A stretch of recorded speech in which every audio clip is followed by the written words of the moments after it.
the truth and who speak lies. Don't tell me I can't speak my mind.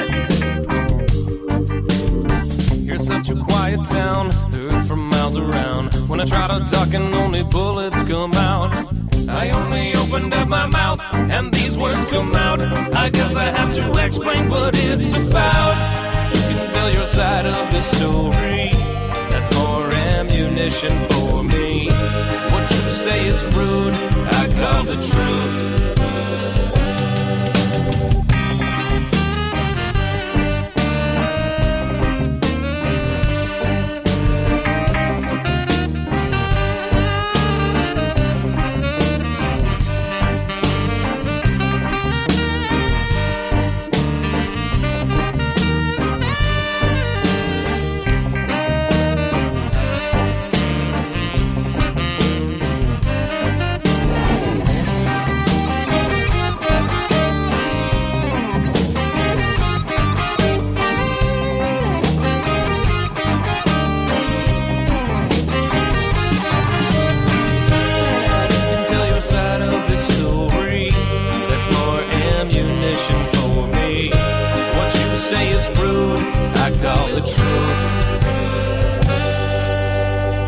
Night Outers, welcome back into the studio.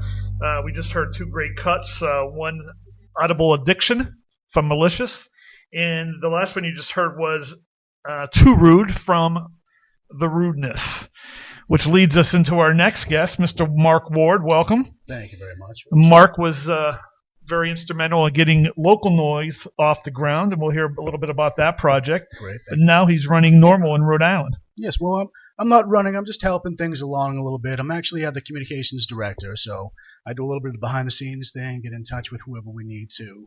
I'm also running a new promotion right now for our promotional models that work different events, help promote. They're activists called the Dank Darlings.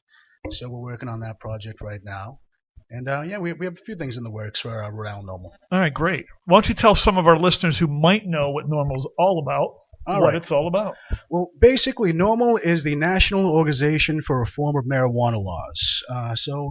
It's our job to make sure that cannabis is basically available for all who are interested. It's not for everybody, but it is normal. So whether it be for personal use, recreational, or whether it be for medicinal or even industrial, we think Rhode Island can, of course, benefit from it. So we're working hard to get that in the works. That's great. I mean, you can definitely see the movement is really gaining some momentum, not only here in Rhode Island, but across the country. It's a beautiful thing to see, and people are finally starting to get the idea that this whole thing was put basically on the back burner. Only so few people could make that money.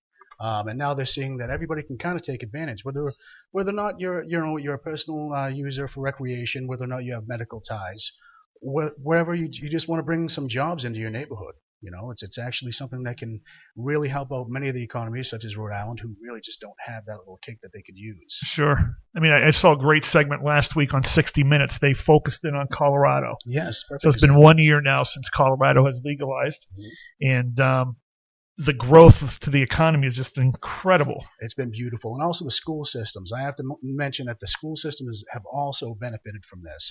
So all those questions about youth and how it's going to impact the youth, if you actually look at the numbers, in the states that have actually increased legalization, all right, the numbers have decreased on youth usage of marijuana because you take out the taboo. You know, and we as Americans, we love, especially the youth. You tell us don't do something, we want to do it. You know, so you take out that taboo, it's normal now. We just, we're not going to try it. And the people who are going to try it in the first place will, and the people who wouldn't have won't because they don't have that, get your hand out of the cookie jar factor. Sure. So what kind of impact is Normal having on a state level? We met during the campaign season through our producer over there, Mr. Tony Jones. We met Mr. Bob Healy, and he told me a story when he was on the campaign trail. He met someone from South County. Mm-hmm.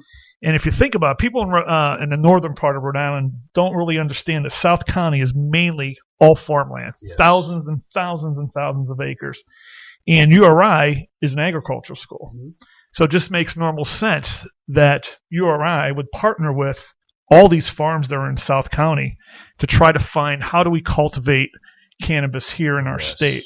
And how do we control that? Well, hemp is something that, again, is one of our one of our forefronts. We believe that hemp really can change the economy and the industry in Rhode Island. We do, of course, Normal does lobby and protest, but a lot of times we just give out information that people just don't know. Because you'd be surprised how many people are only against cannabis because they don't have the information. You know what I mean? They've seen all the propaganda, they've seen all the movies, they know all the hype, but they don't really know the information. So like you were talking about with hemp, it can really bring a big boom back to Rhode Island. So we have great land for farming as well. That's a lot of people don't realize. We have fantastic farmland out in Rhode Island. So a tremendous amount of farmland. I think, our generation is starting to soften on it. I think our parents' generation was kind of hard on it because when they would see us influenced, we were just mainly just hanging out in the basement, not doing much. Well, that would also be based by a lot of the information they were given by the government. Once they banned it, they made it sound like you were going to go crazy and you were going to start killing people. Well, remember that commercial? This is your brain. They showed an egg. Yeah, this is your brain on drugs. This is your brain on drugs with an egg frying. A lot of those campaigns, though, were also funded by the tobacco lobby, the tobacco companies, because they knew, for one, they're actually doing studies now where people are quitting by using cannabis. But like I was saying, like you were mentioning, that propaganda was fueled by a lot of government officials, people in very high places, because it kept the money where they could watch it. So we have different people like originally when the timber industry was in the big boom, they saw cannabis was a threat to the timber industry. So they put a lot of money out into these, propaganda videos, these movies, these reefer madness movies. I mean, they use the word marijuana. As far as my knowledge, I believe the original marijuana was actually a term for another plant entirely in Mexico, but it sounded scarier than cannabis. Cannabis kind of sounds scientific, so when you say the Mexican marijuana devil plant, it makes people's hair stand up. You know what I mean? It's a little more edgy. So they put that out there. Also, they put the fact, with these jazz hipsters and all that, they also brought in the black race card. It was absolutely deplorable what they did, but it was a technique basically for a market. So sure. Well, we're all about promoting local businesses, and one business that's kind of riding this wave, ahead of the curve, is Elevated in Providence. Tell us a little bit about that business. Elevated is actually, like you were saying, it's actually a little bit ahead of its time. Basically, in states like Colorado and whatnot, they already have these different clubs or hangouts where you can actually smoke cannabis if you're a medical user, or of course out there it's for recreation as well. This is for medical uses. They're out of Providence. It's owned by Kevin Cintorino, and it actually just opened, I believe, yesterday, and it is the first of its kind in Rhode Island itself. So that's a big turning point for us when it's actually normalized in a public location. Mm-hmm. That's a big change. Out west, they have bed and breakfast. They have country clubs, because they know this is just something that's normal. People are going to do it anyhow, so why not introduce it where it's not an uncomfortable environment? And that's, I believe, the idea behind Elevated. So is the format to bring your own, or? Yes, it's BYOP is what it is. So, and I think it's a wonderful idea. It's something where there's no reason why, medical users should feel uncomfortable. Another thing is, a medical user who has legitimate reasons shouldn't have to worry about going home and to use their medication. We have so many jobs out there where they don't care if you're on painkillers because it's something that's already been on the market forever. We know this. But cannabis, you have to do it in your own private residence or a residence you were invited to. So if you're in the middle of Providence and you're nowhere near home, what are you going to do if you're in pain, if you can't eat, if you're nauseous? This is a place where you can go and just hang out, feel comfortable, not feel like you're threatened, and just relax and have your medication. I was going to make a point back to the propaganda and stuff like that, about how, like, growing up, if you guys remember, they were like, oh, it's a gateway drug, it's a gateway drug. I think it's, growing up from my own observations and seeing this, not to backtrack in our conversation, I'm terrible at things like this, I think it's a gateway drug because the propaganda videos made it seem so terrible. So you're going to go crazy. Absolutely You right. your first puff and you're just going to start murdering your family. Lizzie Borden style. And then you have all these kids who obviously going to put their hands in the cookie jar like, oh, I'm going to do whatever you tell me not to do because you guys are just not cool and you guys are so outdated. And then they try it and then they're like, oh, this isn't as bad as like those commercials and stuff made it seem. I wonder what else isn't as bad. One of my favorite videos right now is actually 3 older women. They look like, grandmothers. I saw that. Yeah, that was great. And they tried cannabis for the first time. And they were, you could tell they were a little apprehensive at first. But then you could tell that the worry was just gone. They were having a grand old time playing like Uno or something like that, and just chit-chatting like it was just they were at a book club, you know. And it was fantastic to see this generation that, was so taboo. Now they finally get a chance to see what they were not missing out on, but at least what they had to kind of snub their nose to. You know what I mean? So, and like what you were saying, these commercials that kind of made these outrageous claims. One of my favorite, and I hate to say favorite, but it is you try it once and you can turn out gay. Yeah. Have you seen that? Yeah. No. Oh my goodness! It's like they're grasping at straws now so because terrible. they're grasping at straws is what they're doing because they know what's happening. Especially now that the federal law was now That's so overturned. offensive on so many So levels. many like levels. I am so angry by this commercial that you just I'm a told straight me about. male, and I think that's offensive. You know what I mean? So it's It's like it should be. It should be. If you try it once, you may be a politician. Yeah. Yes. Right. Yeah. I take offense to that. Well, you look at it, the government's involved in that or trying to stay involved and stomp on your rights. And these are the same people that brings us our health care and they bring us our economy and they bring us everything that's kind of screwed up in our world right now. So, well, another thing is they don't want a sustainable medicine. I don't believe that's different when you look at the whole pharmaceutical industry. This is a big industry in the United States. So if you have a sustainable medication that you can make your own, that's a lot of people's pockets that you're taking a little bit out of. And also, it's my personal belief that marijuana actually helps some people communicate. If you've seen if you've ever smoked, you've seen a few people smoking marijuana. They talk about some pretty outlandish things. Might not be crazy things, but things you wouldn't normally think about. So this free thinking, I think, is scary to a lot of the big officials. You know what I mean? Because that free thinking is exactly what's going to take the power out of their hands.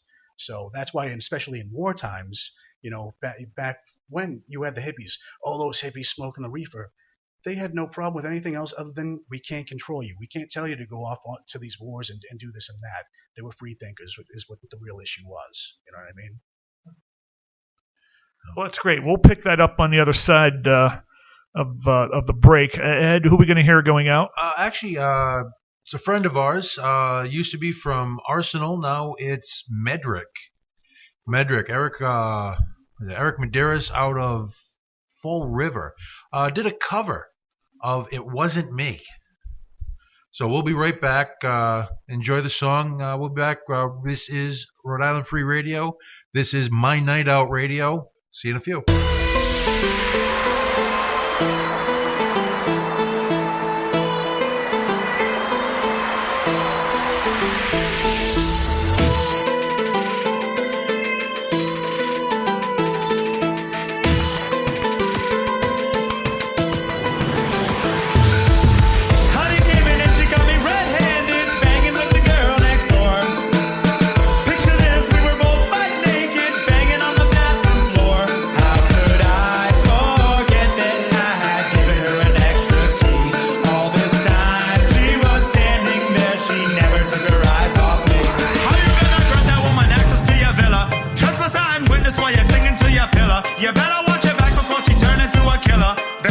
Situation not to call the B, not to be a true player, gotta know how to play. If she say a night, convince her say a day. Never admit to a word when she say. And if she claims a new tell her baby no way.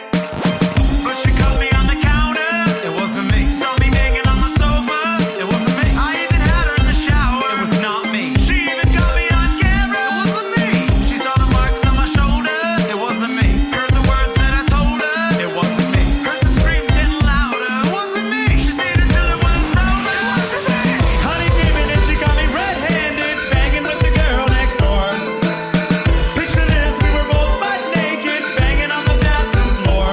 How could I forget that I had given her an extra key? All this time she was standing there, she never took her eyes off me.